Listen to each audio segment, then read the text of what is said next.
Welcome to another episode of Regulatory Oversight. This is a podcast by Troutman Pepper's regulatory group that focuses on recent trends in government and regulatory enforcement and covers topics of interest to clients who may be facing regulatory scrutiny or litigation.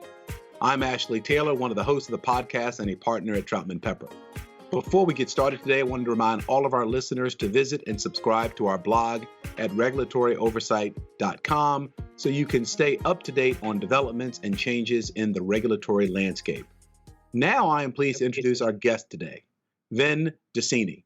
Vin is the president and founder of Affiliated Monitors, which serves as an independent monitor in federal, state, and private enforcement actions, tracking compliance with government regulations and industry practices in a variety of fields. Vin, welcome and thank you for joining us today.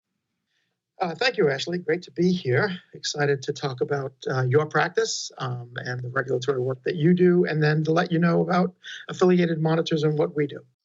Great. Let's start with a brief introduction about our practice here at Troutman Pepper. And we have had this practice now almost 20 years. We're one of only 3 firms recognized nationally by chambers in the government relations state attorney general's category. And our team includes a number of experienced practitioners, including 2 former state solicitor generals, 4 former deputy attorney generals, former assistant deputy AGs, former deputy solicitor generals, and at least 4 former assistant attorney generals. Our attorneys are diligent about staying abreast of regulatory and enforcement issues and trends so we can respond accordingly. And our team provides ongoing, insightful analysis and commentary, not only through this podcast, but also on our regulatory oversight blog and through our state attorneys general monitor newsletter. But enough about the practice. We're here today to learn more about affiliated monitors. Then, how did affiliated monitors come about? I too am a former assistant attorney general in Massachusetts. I was there for about 6 years and tried a lot of different cases. Then I went, as they say, to the dark side, representing clients before AG's offices. And in my practice, I had a number of matters on the regulatory side of things where, on occasion, the punishment did not fit the crime. Best way I can describe it is, the client did something inappropriate, but the sanction they were receiving, because the alternatives on sanctions were so limited, were very draconian. A suspended license, for not crossing T's and dotting I's always seemed to be a little too severe. So, as I thought about things, I came up with this notion of creating a sort of an alternative sanction of independent monitoring and making it available to government agencies, including AG's offices, as we'll talk about. It's more of a probationary type of sanction where the practitioner, the business, they can stay in business and not lose their license or credentials and be monitored for a period of time and fix things. So that was the whole notion of starting it. And we started it in 2004. So we were way ahead of the curve in establishing an entity that provided independent monitoring. It has really taken off, and it's taken off in many different ways. One is more government agencies are using independent monitoring as a resource for this alternative sanction. And that's been great. The work that we do includes work with federal agencies. So we've monitored for DOJ in the criminal division, the fraud section. We're monitoring a matter right now for the antitrust division at DOJ. We do work on the suspension and debarment side with the Department of Defense, EPA, Transportation, and other federal agencies. But more and more, we've been doing work with AG's offices. And that's why I thought it would be great to chat with you because of the great work, that you and your team does at Troutman. So then let me ask you a question, because your story reminded me, and we hadn't talked about this in our prep session, but it reminded me that when I was in law school, I interned with the General Services Administration, the Suspension and Debarment Division. Yep. And now that you mention it, I remember the issue of monitoring being one, even back then, some, almost 30 years ago now, a concept that the federal government was very comfortable with implementing. And now that you mention it, when I served in the Virginia Attorney General's office, I don't remember that being the type of tool that was regularly discussed. So maybe talk about the migration of monitoring as a concept from the federal government to the state government? Because I see that as being a significant turning point in this area of practice. I agree with you, and it raises a number of different issues. So on the one hand, DOJ has been using it now for some period of time, right? And they use it on the criminal side with deferred prosecution or non-prosecution agreements to resolve a criminal matter. But over the course of time, it has expanded into civil at DOJ, so you can resolve a matter civilly. The agency side of things, like the GSA side of things or the DOD side of things, really comes about because of the federal acquisition regs, the FAR. There is the provision that these agencies really are to determine whether or not contractors are, and the term I'm putting in quotes in my fingers, as you can't see, presently responsible. So is a contractor a presently responsible contractor so that it can continue to get business and do business with government agencies? The concepts, though, are a little bit different, right? So on the criminal side of things, when you're thinking about DOJ, it really is a form of punishment, right? And maybe it's not a severe form of punishment, but it's a form of punishment which is resolving a criminal matter where behavior, led to this type of resolution. On the federal side, when you're talking about agencies, it is really more, not so much about punishment, but as I said, to establish whether or not the companies are doing things appropriately. So they have a good code of conduct, they have controls in place. So there's really two different concepts there that are now being married, if you will. So I think what's happened now is government agencies are now looking at, whether or not there's an appropriate type of sanction that's put in place.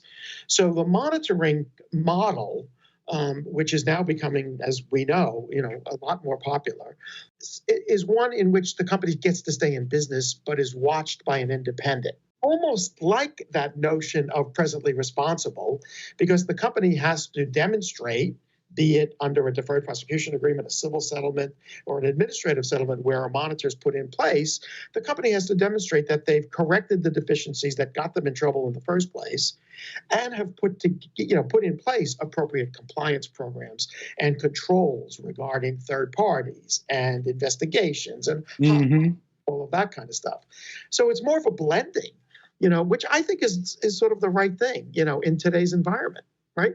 Well, that's interesting. That's interesting then in the context of something that we often have to explain to clients because it's a difficult concept to grasp, and that is in the state attorney general world, the notion that an attorney general's office has both enforcement authority and regulatory authority. Right? Most folks don't understand that regulatory authority. So the blending you've described from a public policy perspective, I could see how that would resonate with a state AG if they are in the posture of an inquiry to determine whether or not you are acting in compliance with a statute, and they find that you're coming close to the line, but you haven't gone so far that they necessarily want to engage in punitive enforcement action, but they nevertheless feel like something should be done. That's exactly right. And with COVID and all of the struggles that companies have had staying in business, right? A lot of states, really do not want to put companies out of business. The bad ones that are doing, sort of the intentional, bad acts. That's something that's a little bit different. Here we're talking about companies that have done things inappropriately, but they're fixable. So then I know that you were recently invited to speak to the leaders of the consumer protection units for all of the state attorneys general offices around the country. Talk to us about that meeting, why you were invited, and what did you share? So we were attendees at the NAG Consumer Protection Program in Raleigh in June. And it's their annual meeting. We were not, speakers on the panels, but we did get to speak at the program. And, what we're finding is that particularly for consumer protection divisions at state AG's offices, there is, I think, a great use of independent monitoring to resolve consumer protection matters. We have done a couple now across the country involving different types of consumer matters, predatory salespeople using subscription services and not letting people out of their subscriptions or repaying them and that kind of thing.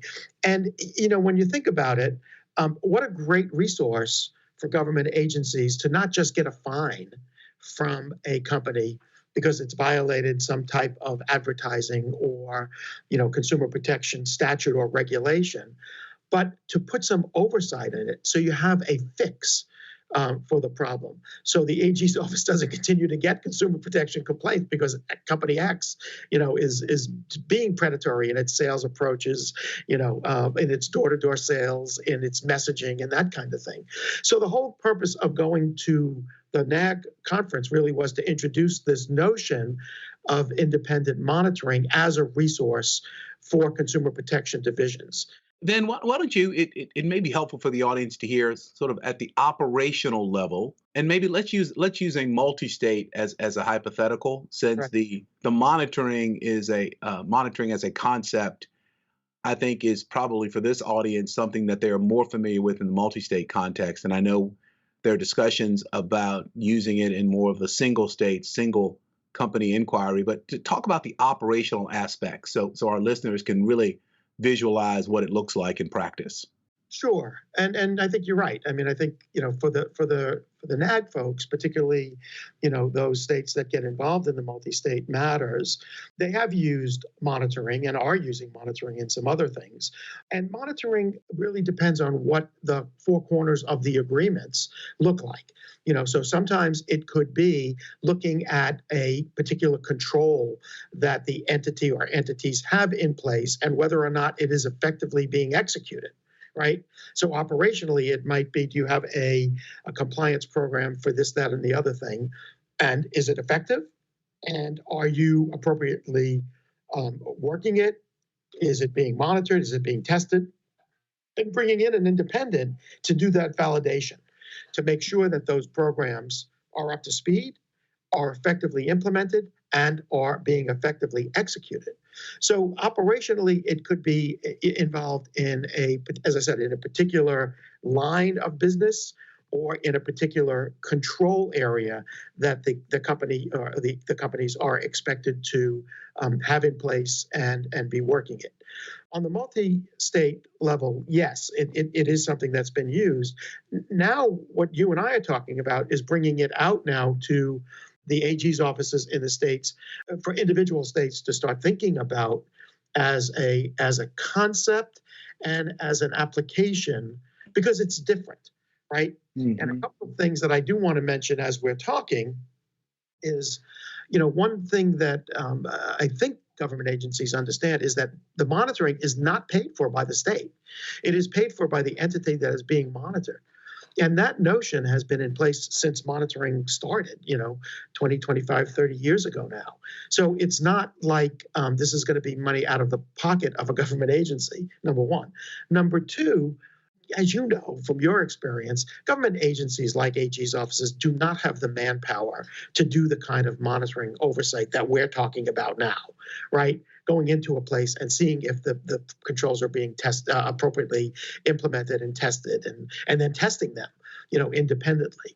So it almost enhances the AG's office's staff through the independence, right, and the professionalism of the monitors that are being put in place. So there's great benefit there for the public to have some oversight over a company that has already been challenged through an AG action, like a consumer protection case or an antitrust case, or a fraud case. I think it makes a big difference. And I think this podcast hopefully will be alerting AG's offices and attorneys representing companies and companies that this is a viable and effective alternative. So then let's address a couple of the issues that I am sure a company representative listening to this podcast is probably thinking. This all sounds great, but would the monitoring create a document trail that would become public and therefore perhaps create fodder for a plaintiff's law firm? Then how do you address that concern? Yeah, a great question. And so typically when we are monitoring for government agencies, we're doing it under some type of protection, like if it's a criminal matter or it's a civil matter, that allows the monitor to be sort of frank in the discussion of the findings we're making. Mm-hmm. So we have a couple of cases now where sometimes we're submitting a redacted report that will protect trade secrets, business, operational kind of things or business development. And that kind of thing. So it's a redacted report that can be made public. And then there's the more fuller report that is privileged or protected, between the company and the state agency. So that has worked very well in some of the matters that we're working on. But it's a concern. You have to remember that the monitor is not doing the deepest dive into the company, all aspects of the company. They are really looking at what has been agreed to under the settlement agreement for the monitor to look at, right? So and that's where I think lawyering becomes very important in crafting the language of that settlement agreement, because the monitor is restricted to the four corners of that settlement agreement. I hope that helps. Yeah, that's important. Would your monitoring, for example, include potentially on-site visits and spot inspections? Certainly. And again, it depends on what has been agreed to. So we don't make it up, right? Mm-hmm. So if the monitoring element of a settlement agreement says, we want you to go out and look and talk to the sales force and see if they are doing things appropriately and they're not overselling, or they're not making commitments to things that are not real, those kinds of things. So sometimes you have to look at that. But the way, we posture that is we're helping the company stay compliant, right? And there's a great value there for companies to think about that, because obviously if they're entering into a settlement with an AG's office, they've done something that the AG's office has found, and now we have to remediate it, right? And so how best to remediate it? Leave it up to the company to do it itself and, self-report and really not understand what the issues are, or have a third party come in that is sort of been through the trenches in terms of working with companies on compliance. Yeah, then your comment, it makes a nice segue into the final question I think I have, trying to anticipate questions from the audience, particularly from companies, and that is, when do you enter the picture, right? And are you brought to the table by the government? Are you brought to the table by defense counsel? So talk to us about that. Sure. So I think it's really three different ways that we get brought in. So the one we've been talking about is on the enforcement side, on the back end, right? So the entity and the government have entered into an agreement and they have to have a monitor. So at that point, it's usually defense attorneys reach out to us or companies, and they need a monitor. And so we will then be put up for consideration to be the monitor. So that's one way we get involved. But what we're seeing more and more, and it's sort of the creative lawyering that I love as a former attorney, and that is bringing a monitor in earlier to maybe fix the problems that have been identified, and then go back to the government and said, look, we recognize we had a problem and made mistakes, but here's the fixes we've put in place. Now treat us fairly, right? And give us the kind of resolution that would be appropriate. And so we're seeing that as one way of resolving it, and that's making the fixes. And the other is proposing that as a fix. So going into the government and saying, look, how's this for terms of a settlement? We will put a monitor in place, and we'll agree that we'll fix these things and have the monitor report to you. And what we're finding is there's really a great ear for that. And AG's offices and federal agencies like that very much, because you're going in with fixes that they would have considered, right? And they were going to propose to you. You're sort of taking the bull by the horns and doing it up front. Let me tell you one story, Ashley, that I think is going to be particularly instructive for your clients. And you and I talked about it offline. And that is, we were brought in a matter about a year and a half ago involving a company that it's in the financial services arena and was brought, it was sued by a federal agency in the U.S. District Court in one of the states. And the agency got a temporary restraining order and put a receiver in place against the company. And that was basically going to shut down that company. And the company provided services that were valuable to people that were purchasing them. So the attorney called me and said, Ben, give me some ideas if I can go in and put some type of remediation plan in place so that the company can get off the TRO and get back into business. So we gave them some ideas, as I'm describing to you, in terms of oversight and in terms of helping the company put a compliance program in place that was real and hire an effective compliance officer. And so that attorney put together what he called a business plan, submitted it to the agency and the court, and everyone signed off on it. And it was a phased-in return for the business. So the TRO was lifted, the preliminary injunction was denied, and the company was allowed to reopen with the monitor in place while the case was pending for trial, which is another whole story for another day. But what a great success story for that company, because it got back out of, sort of this death sentence into being operational, and now they resolve the case entirely and they don't have a monitor. Well, then that is a great example of how monitoring can be used as a tool and can be used effectively. So we always want to close our podcast by giving the audience some practical tips and takeaways. So then, do you have one or two tips or takeaways in this area for the audience? Sure. So I think one is that independent monitoring should not be seen in the negative light that sometimes it is. And it really should be seen as a resource for, number one, government agencies, particularly consumer protection divisions and others, because it should be considered part of the resolution. So instead of just getting the fine, as I mentioned, think about a fix. And so you're fixing the problems with some oversight to make sure that the fix is real. And then the other one is this creative lawyering, I think, by attorneys really should be considered a little bit more often. Sometimes, and this from your practice, sometimes you're presented with situations that look dire, right? And the company's facing a period of suspension or potentially loss of a big contract or what have you.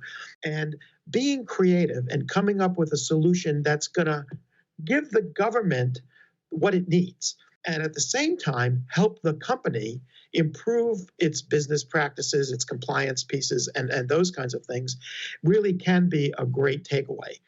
Those are two takeaways. The other thing I wanted to mention, Ashley, is your practice, because I think you know this. We're seeing AG's offices around the country becoming much more active, in consumer cases, antitrust, and what have you. And so I think it's great that Troutman Pepper has this AG's practice, and which is growing. So I think it's a great thing.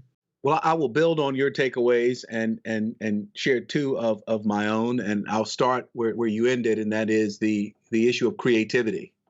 So my first takeaway would be an appreciation of what creativity means, particularly in the consumer protection context, but more specifically in the state attorney general arena. And that is an understanding that the legal issue arises against a political backdrop. And I don't mean political in the sense of party affiliation. I mean political in the sense of office's priorities, stated goals, areas of emphasis, etc. And understanding what that is as you think about the tools that you should use, including monitoring to resolve issues, is that area of creativity I think that you should start a case with, a true understanding of what's motivating the regulator. And the second takeaway, particularly as it pertains to monitoring, is to understand what Vin said at the beginning. There are two aspects to this. One is punishment, and one is ensuring that a company is operating within the proper guidelines. And you want to present monitoring in a way that resonates with the regulator, which means you need to understand and appreciate how the regulator is approaching the case. Is it a case of punishment, even in the civil context?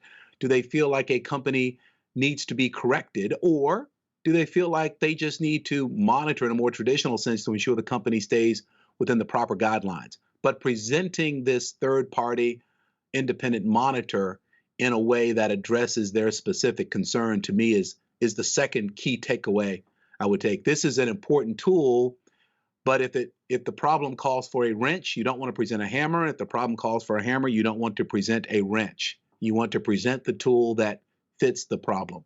So then that would be my second takeaway for the audience. Hope that makes sense to you. Well, then, thank you for joining us today. I know our listeners enjoyed your valuable insights, and I want to thank our audience for tuning in today. And please make sure to subscribe to this podcast via Apple Podcasts, Google Play, Stitcher, or whichever platform you use. And we look forward to seeing you here next time. Thank you again, Ben. Copyright Troutman Pepper Hamilton Sanders, LLP. These recorded materials are designed for educational purposes only. This podcast is not legal advice and does not create an attorney-client relationship. The views and opinions expressed in this podcast are solely those of the individual participants. Troutman Pepper does not make any representations or warranties, express or implied, regarding the contents of this podcast. Information on previous case results does not guarantee a similar future result. Users of this podcast may save and use the podcast only for personal or other non-commercial educational purposes. No other use, including, without limitation, reproduction, retransmission, or editing of this podcast may be made without the prior written permission of Troutman Pepper. If you have any questions, please contact us at troutman.com.